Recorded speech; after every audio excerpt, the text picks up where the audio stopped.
Good evening, everyone. Thank you so much for sticking around for our event this evening with Steve Patterson, author of Dad Up, longtime comedian, first-time father. Before we begin, I would like to point out that McNally Robinson Booksellers is located on Treaty 1 territory, the traditional territory of the Anishinaabe, Cree, Oji Cree, Dakota, and Dene peoples. And of course, McNally Robinson also rests on the land once occupied by the Métis community of Roostertown. Greetings to all you watching virtually as well. Thank you for your patience with this evening. We did have a set of circumstances that was rather unexpected that has resulted in this event starting just a tiny bit late. I'd like to express sincere gratitude to the Winnipeg Comedy Festival for helping to make this event a possibility, and of course to Penguin Canada for publishing the book we're discussing this evening in the first place. Dad Up, longtime comedian, first-time father, is of course from one of the country's most beloved comedians and host of CBC Radio's incredibly popular program, The Debaters, and is a funny, poignant, and at times unexpectedly wise look at what it means to be a dad in this day and age. Steve Patterson is a veteran stand-up comedian, best known as the longtime host of the popular national CBC radio show, The Debaters.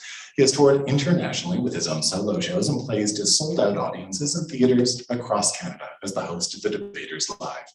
Other projects have included short film Face Off, The Smartass Associates, which I knew I was going to stumble over, and I Wrecked My House.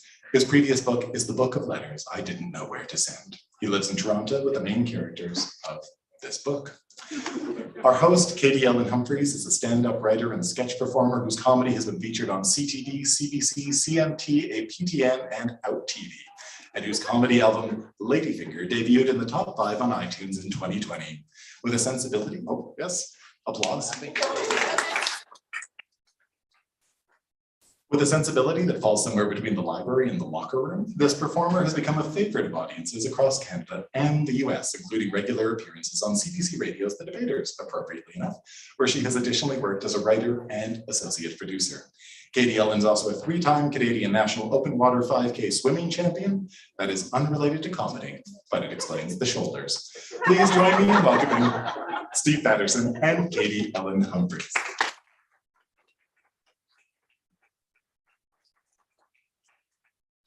Thank you so much. Thanks, John. And yeah, to reiterate Steve's point, thank you for sticking around and staying with us. We're so excited to be here. So yeah, I'm Katie-Ellen, I will be facilitating. You all know Steve. He will be reading and generally showing off. Thanks. All right. Yeah. So I want to start first, Steve, by congratulating you for writing a whole book. A ton of people want to. And then fewer of those people do it. And even fewer still write a good book, which I will say you have accomplished. Absolutely. Thanks, it's so beautiful. And I mean, I read and loved it, and I'm not a dad, unfortunately. Not been blessed. Never too late. Yeah. Never too late, Katie. I love that. Had a dad, observed dads. And I took a ton from it. I wanted to ask you, just before we get into some readings, about the experience of writing this book. Well, I had some time at home. Oh, why? Well, there was a couple of years of shows that we decided to take a little break from.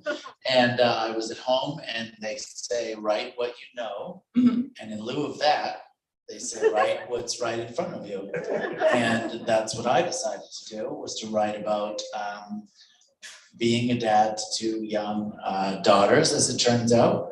And having been a young boy, it was a very different experience to see how my daughters were interacting.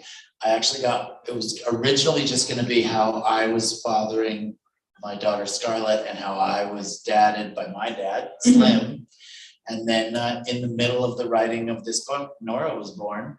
And that, for anyone out there who's writing a book and looking for a deadline extension, that'll get it for you. Having a second child, they thought this will make the book different. So Nora will forever be my writing deadline extension. So what I'm hearing is that you had another child for the material. I did. Well, you know, like whenever you do anything, when you're a comedian, they're like, "This, you must have done it for the material." You know, for sure. Yeah. I'm tired of talking about myself. I want to just use things that young children say as punchlines. And it turns out they come out pretty funny. So yes. So from the get-go on the dedication, you mentioned already your father, Slim, and then your wife and your two daughters. And so those two motivations, you're being fathered and now being a father, those are really strong themes that sort of run throughout. And yeah, hit off from the dedication. And I'm interested in just your perspective on how your perception of your own father changed after you became a father. It's a lot harder than I thought, it's as anyone that has children knows, the first thing you want to do is call your parents and go, sorry about that. I didn't realize I was doing this. And that literally was, the first call I made was to my dad. And, it's funny because I had my children later in life, but my dad had me when he was 40. So it was a kind of a repeat of history. So he had a lot to say. I was, and I don't even know if I covered this in the book, but I was a surprise baby.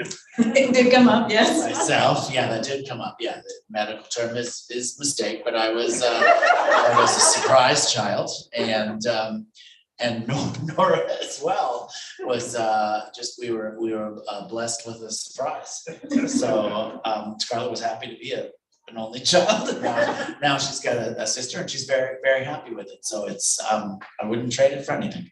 That's fantastic. Well, I think that leads very well into the first section, the reading from the prologue that really just kind of kicks off the tone, gives a whole tone for the book and the motivation behind reading it, if you don't mind. Sure, and I will say thank you very much for being here tonight, everyone, and sticking through. Those who are watching from a different location, the mall was on fire earlier. Many people barely escaped. The alarm was off. The mall wasn't on fire. I don't know exactly what happened, but they evacuated the mall, and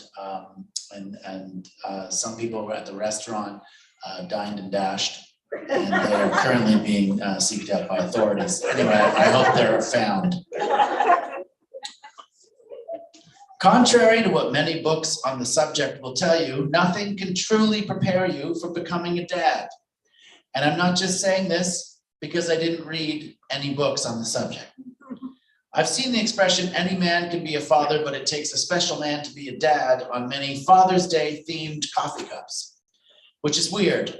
Because for one thing, it's called Father's Day, not Dad's Day. So in the interests of selling more merchandise, you would think they'd say, all fathers are very special, especially the one holding this cup. Then again, if your Father's Day gift is a coffee cup, maybe your kids are trying to tell you something. If they really loved you, they would have bought you this book. Not every man can be a father. Some men can't have children. As a matter of fact, now that I think about it, no man can have children.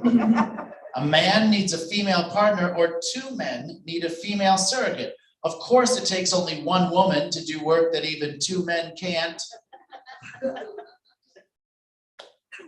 So really, those smug mugs have it all wrong. They should read, no man can be a father unless he has a willing female to go through the incredibly difficult process of carrying another human being around in her belly for many months, and then endure the excruciating experience of delivering that baby, which men cannot do because compared to moms, dads are extreme wusses and largely irrelevant. But that would be tough to fit on a mug.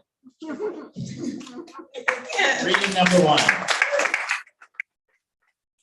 And for those who can't see who's watching, it's mostly moms. Dads are not here tonight. Where are they? No one knows. No one never knows where dad is. Hi, Nick, you're here. There's one man here. There's two men, I'm sorry. There's a few men here. One man's lost a bet, clearly. He's here, he doesn't want to be. But there's a couple other men who have been forced here against their will also, and I appreciate that. Nick's on the clock watching your soup. Nick's watching my soup from across the way, yes.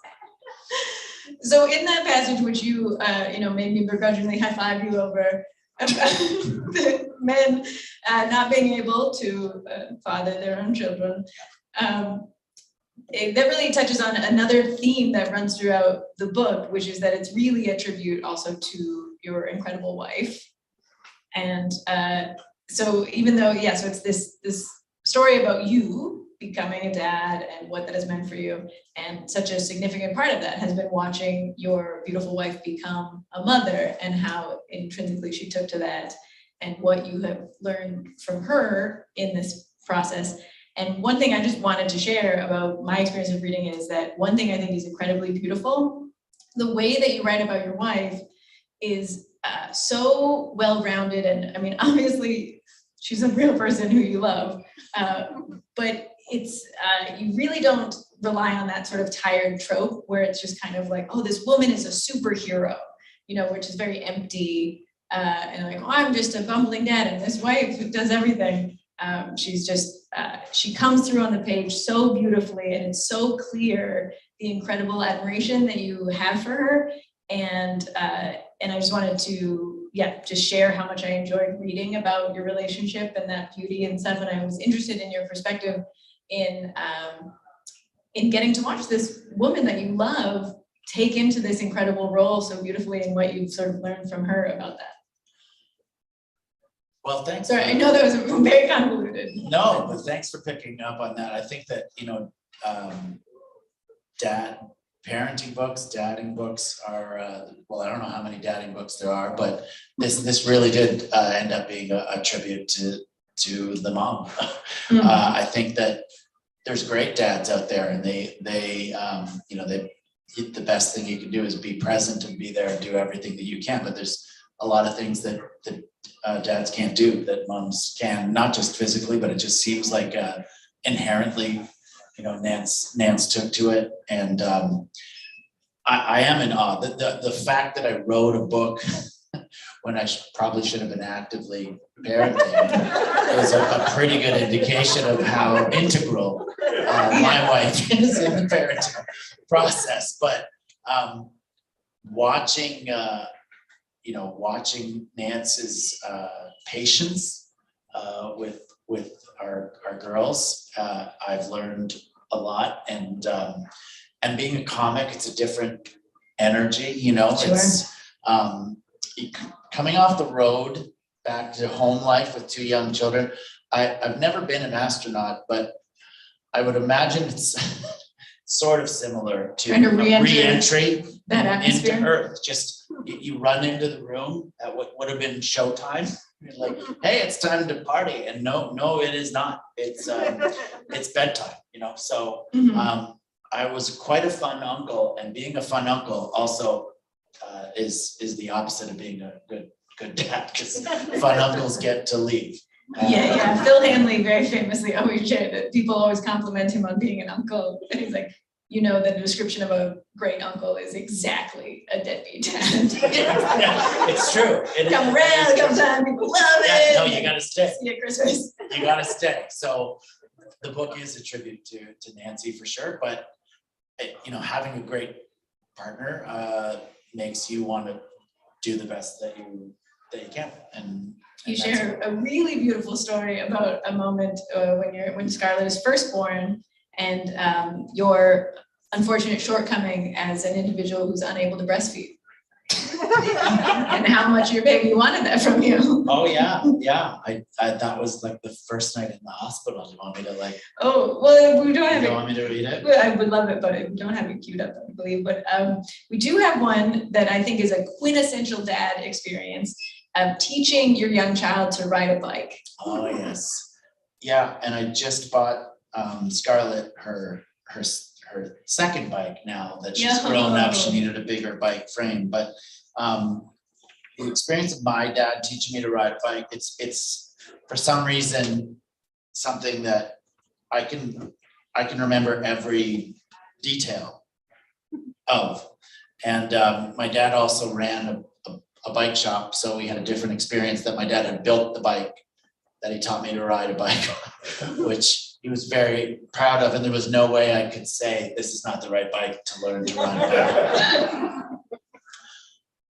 Whenever people talk about learning something that is relatively straightforward or relearning something that they technically already know, they say, it's like riding a bike, which I suppose means don't worry, you'll just magically remember how to do it.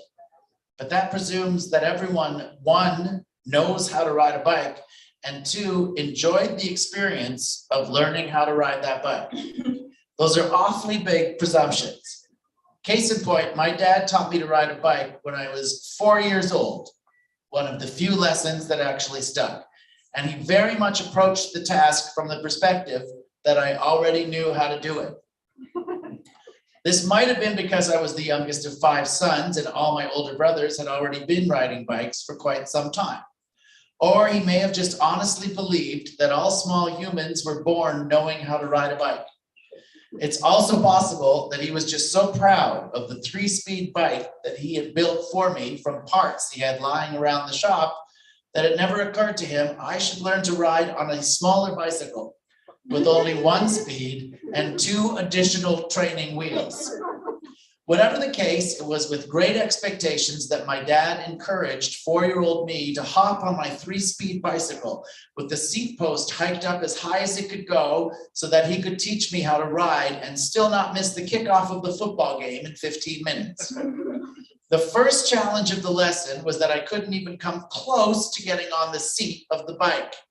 It was roughly akin to a jockey trying to mount a Clydesdale. After I'd failed a few attempts at stepping over the bike and 1 attempt at taking a running jump onto it, my frustrated father finally deployed the kickstand and peevishly placed me on the precarious perch. I like alliteration. Problem solved. My butt was on the seat and my arms, when I stretched out completely, could reach the handlebars. But my feet were about halfway to the pedals. Damn it, Dad said, I think to himself, but since it was out loud and I could hear it, I assumed at the time that it was intended for me. Sorry, Dad, I replied, apologizing for not having the ability to grow immediately to the height required for this bicycle. It's okay, he said, I'll just lower the seat. Then he headed for the garage, leaving me ever so briefly balanced on the bike until I wasn't. I fell off, the bike fell on me, and my small child brain told me it was time to cry. But my large dad quashed that instinct with a quick glance over his shoulder. Damn it, Stephen, you're not even moving yet. Fair point.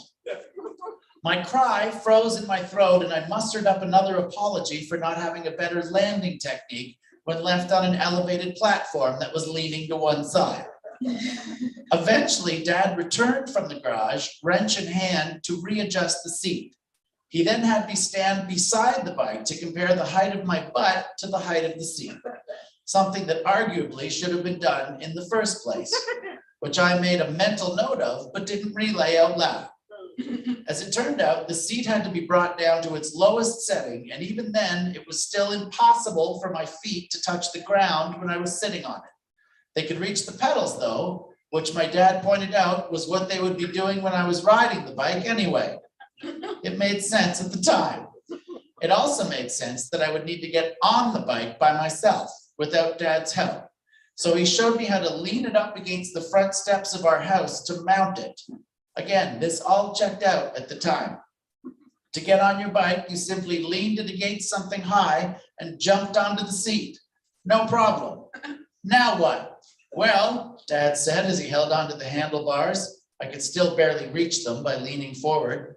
Now you pedal. So that's what I did.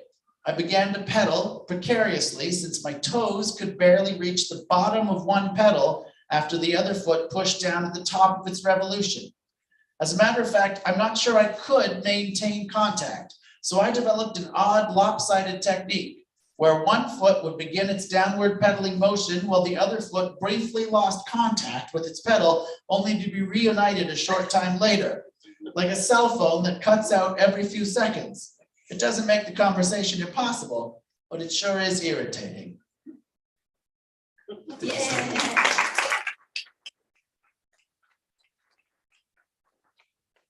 That passage made me think of, and this is also sort of a theme, runs through the book.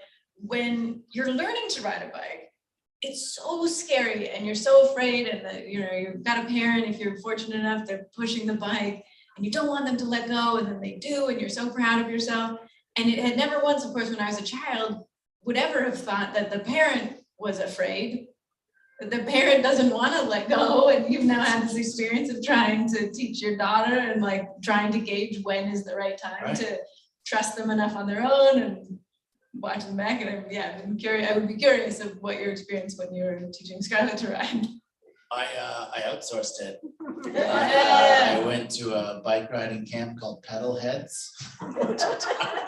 And they had teenagers that teach young children how to ride their bikes within a week. And they guarantee you that your child will be able to ride the bike within a week without training wheels, or you don't have to pay, which is literally the greatest thing in the world at the time, because teenagers are, they don't mind bending down that much. Yeah, it's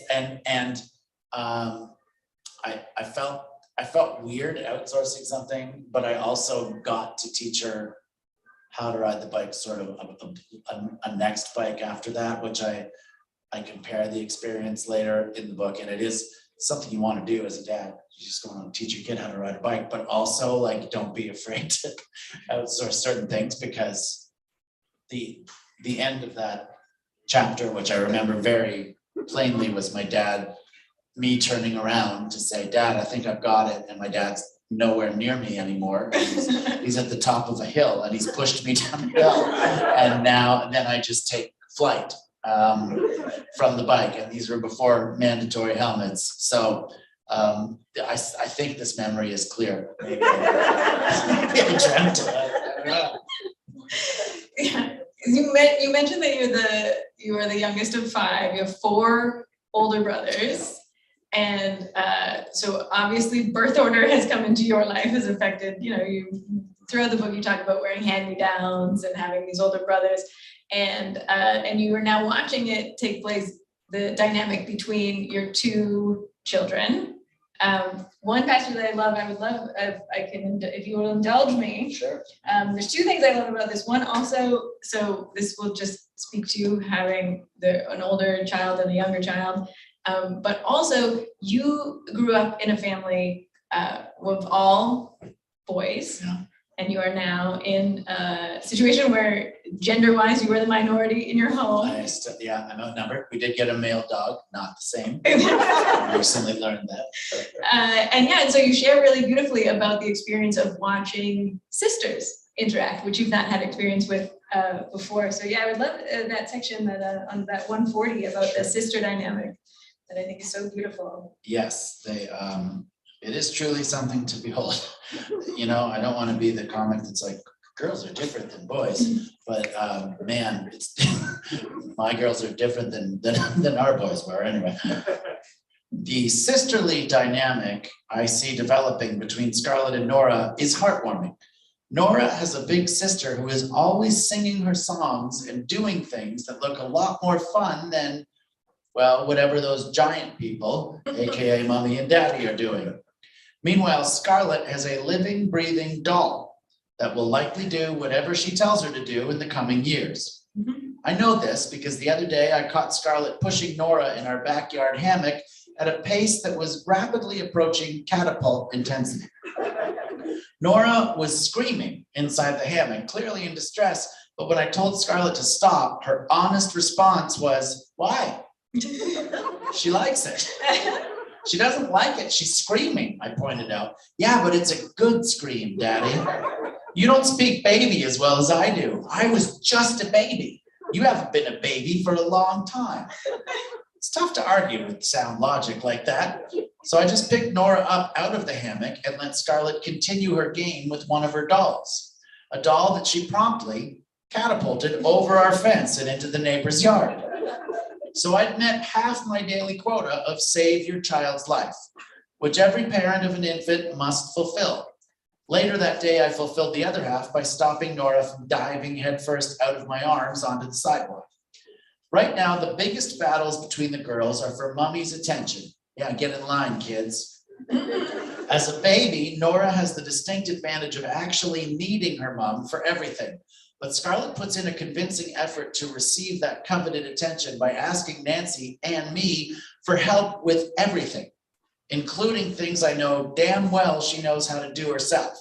Whether it's washing her hands or using her fork or brushing her teeth, all things I have personally taught Scarlett to do, she suddenly needs help, usually at the exact time Nora is breastfeeding. So Nancy and I decided that Scarlett might become more independent and less needy if we gave her a little authority over Nora. For example, Nancy might say, I'm going downstairs to get something. Can you watch Nora for a couple minutes? Then Scarlett is a big sister in charge. This works in 2-minute bursts. Scarlett can watch her sister for that amount of time and perhaps even include her in some playtime. Beyond that, well, that's how you end up with a baby in a hammock on the precipice of becoming a projectile. To be completely honest, I don't know how the idea of babysitting is going to go over down the road. It's possible that Scarlett may become the perfect sitter, teaching Nora valuable life lessons, or perhaps, first chance she gets, Scarlett will launch her sister into the sky.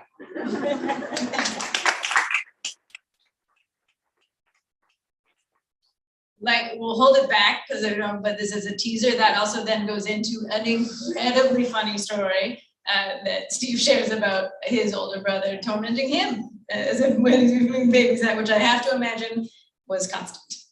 Yeah, you know, it's really funny when you have the difference between my girls in age is about 5 years, 5.5 years. It's the exact same difference between myself and my older brother Ross. And whenever I see them interact, I'm like, that's definitely not the way it was. So Scarlett will make up songs about Nora, just sing them to her, and they're always really delightful. They're always, you're the greatest little sister, I love you so much. And then I think back to my experience, and what my brother used to do is he used to take me to the basement of our house, turn off all the lights, and then put a flashlight under his face, and he would sing a song by Alice Cooper. It's called Stephen, and it was about a brother that kills his brother and puts him in the walls. And the words are basically, Stephen, they must be calling you, I hear your name. And it obviously frightened me to the point where I peed my own pants the first time I did it.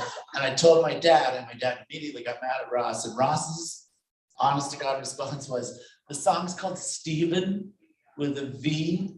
He spells his name with a PH. Obviously not.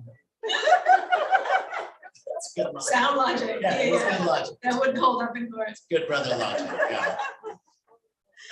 Well, I think we have time probably for one more reading before we do some Q&A. Sure. Is there one in particular you like? I was going to suggest the baby lioness section, since we're talking about dynamics of the kids, but and also we probably could do too if you wanted to, but I want to. Sure. Over to you. Sorry, do you have The page number. page? Sorry. I only like the title. That's on me. No, I should have made notes. This thing is drama. It's amazing this book is still together, this one.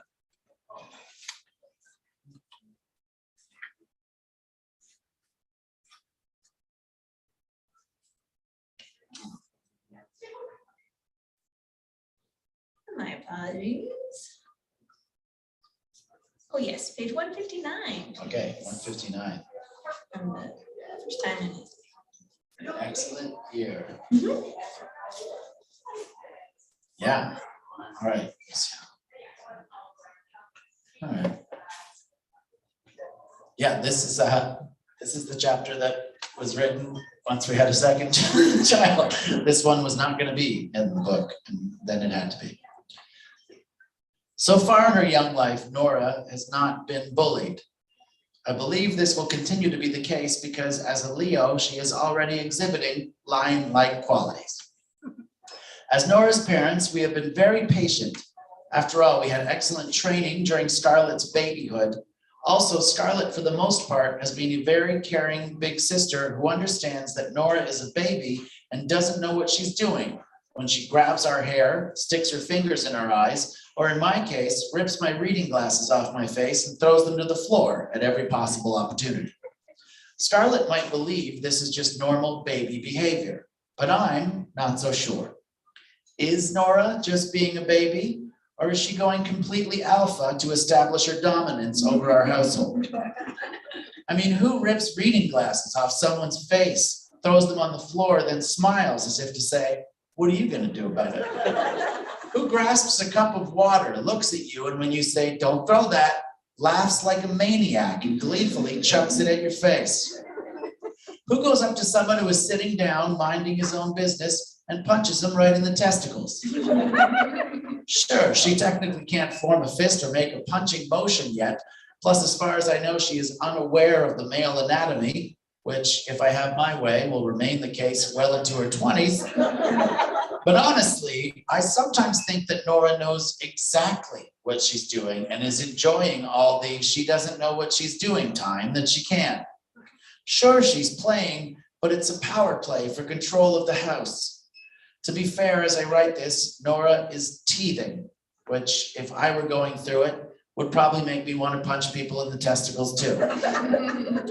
Of all the baffling things in human development, the way that teeth come in has to be the most inexplicable and painful. Imagine you're a baby with nice, soft gums that you've just gotten used to smacking together to make a percussive sound that only you can truly appreciate. Then suddenly those gumdrums of yours are penetrated by sharp projectiles that are apparently shooting up from inside your own mouth, and by the way, are attached to you now. That's not anatomy, that's a horror movie. So babies react in the way we all would in the face of such a terrifying situation. They scream at the top of their lungs.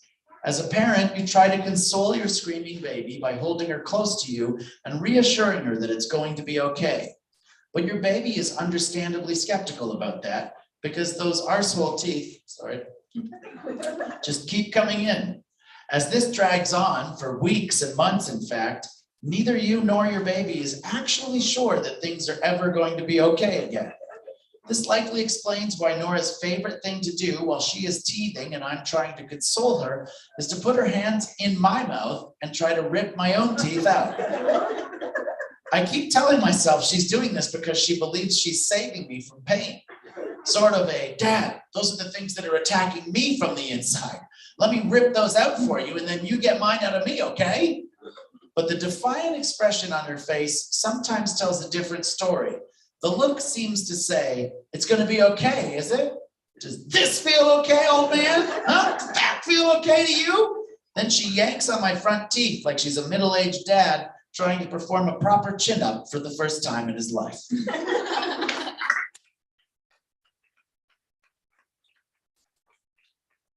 Sounds to me like there was some very knowing laughs here. Some folks who have maybe lived through some teething children. Yeah, it's remarkable to me. I think 2-year-olds are the smartest of us. I think there's been some studies that brain development peaks at 2, and then it's all downhill from there because they've got it all. They've got control of everything. They know what's going on. It might be downhill from there, but I think gumdrum is another big for sure. I mean, that's price of admission right there. Gumdrums, yeah, gumdrum. Fantastic. Should we turn it over to some questions? Sure. Let's see if anyone has anything to ask, and then comments. Does anyone want to share anything? If they don't, then we'll just go. There's some young people here. Oh, of course, please. Oh yeah, definitely. And I will just hold the microphone in front of your faces if that is okay. It's not intrusive at all. Wonderful. I'm curious, with the nature of your work and with a very young child and children, what was your actual process of writing this book? Like, when did you do it, and how did you actually get to the end? That's a good question. I wrote it while they were sleeping. I have an office that I rent out near my house, and I would go there and really finish everything while the family was sleeping, because there's really not other time. You know, when we were 2 parents with 1 child, there might be a time when it could be 1-on-1, but 2-on-2 is impossible, especially with a young child. So there was no way I could say, hey, why don't you hang out with the girls? I'm going to go think about what you're doing and write a book. It was, I had to go do it while they were sleeping. That was the only time I had to. Did you find having children has made you more focused in that way? Because like when there's time you work, yeah. I mean, my wife's also my manager for comedy things, which are getting busier and busier now that things are happening again. So it's there's no better time management, obviously, than there's no better negotiator than a person with young children, because they're like, well, it's this. Could we think about it? No, it's, I gotta go. There's someone vomiting on me now, so. Vomit really is a conversation ender. Vomit is a good button on a conversation. Yeah, you do have to go. Tough to argue with it. Yes. I had a comment, you made a comment that almost was saying you could have done it differently or better by outsourcing, you think you called it, for the bike riding, but immediately I was thinking of like how often I would call on other people to say something to my kids because they don't listen to mom, right? Or they don't understand, and I'm sure lots of people found that, where I'd be in a grocery line and I'd literally say to the clerk something like, tell them no, tell them, just tell them stop doing that. Right, and I finally sometimes done that when I see a mother really struggling and and I'll just say, you shouldn't do that, or be nice to your mom, and usually they like see you get scared and they'll grab mom, and then they've stopped. Mom's like, thank you. It is a good It's point. outsourcing.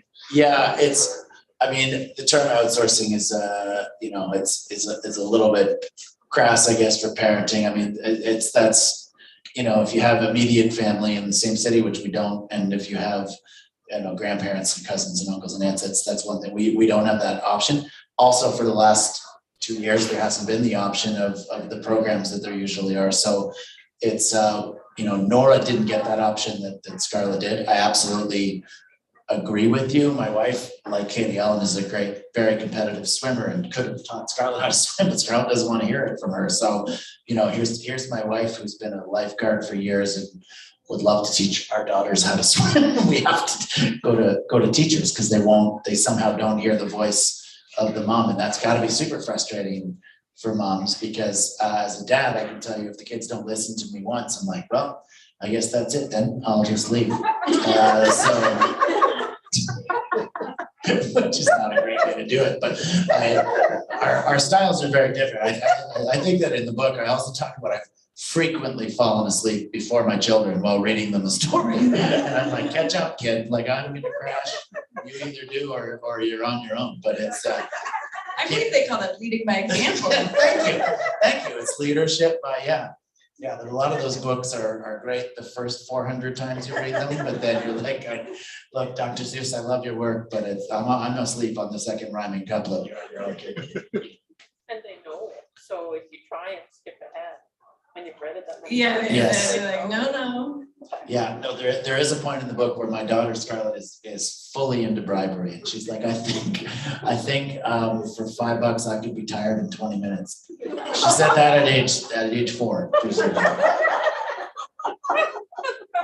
True story. I'll do it for half the price. Thanks,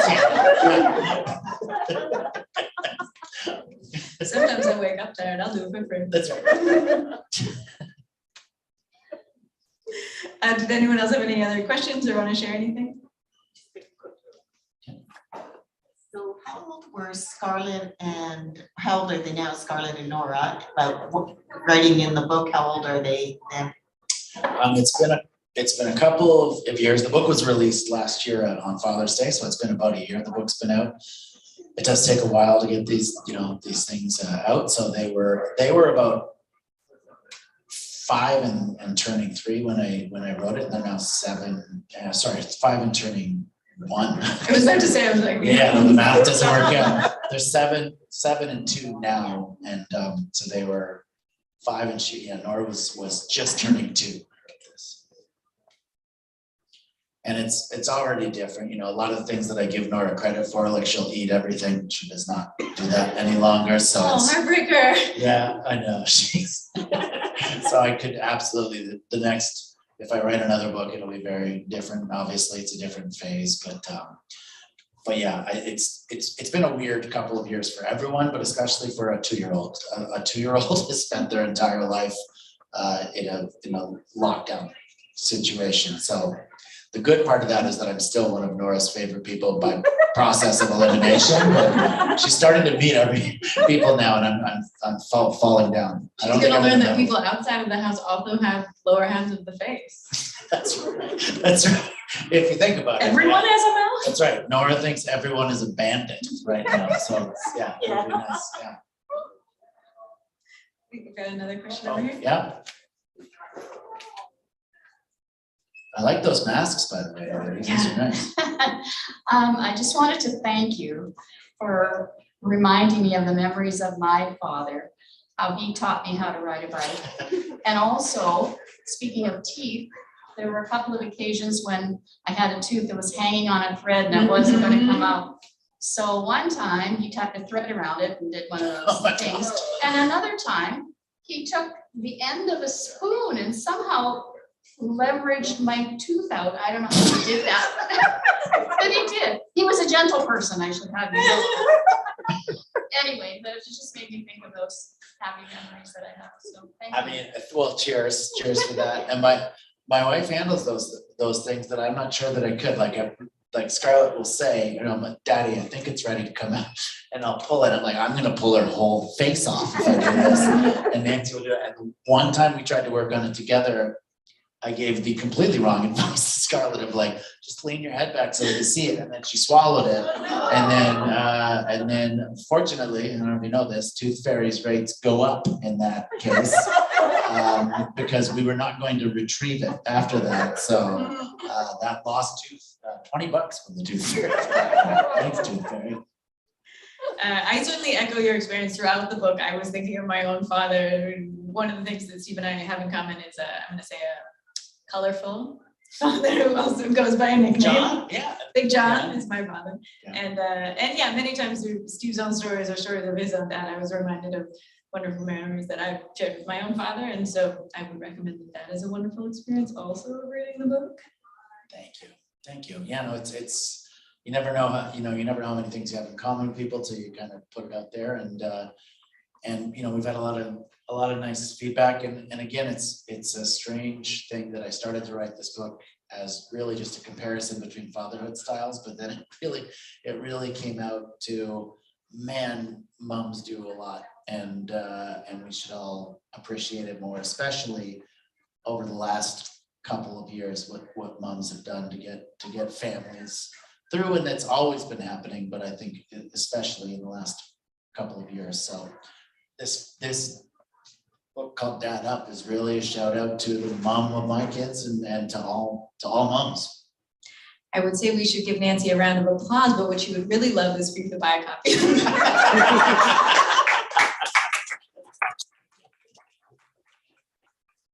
Thank you, everyone. Thanks for, I can't believe 1,000 people showed up tonight. So I appreciate it. A lot of them are shy, but thank you very much. Can't believe 1,000 people crammed in here.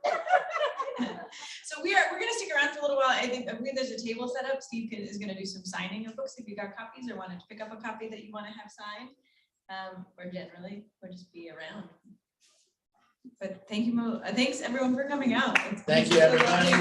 Thank you to Katie-Ellen Humphries, one of my good friends. And thank you so much for doing this.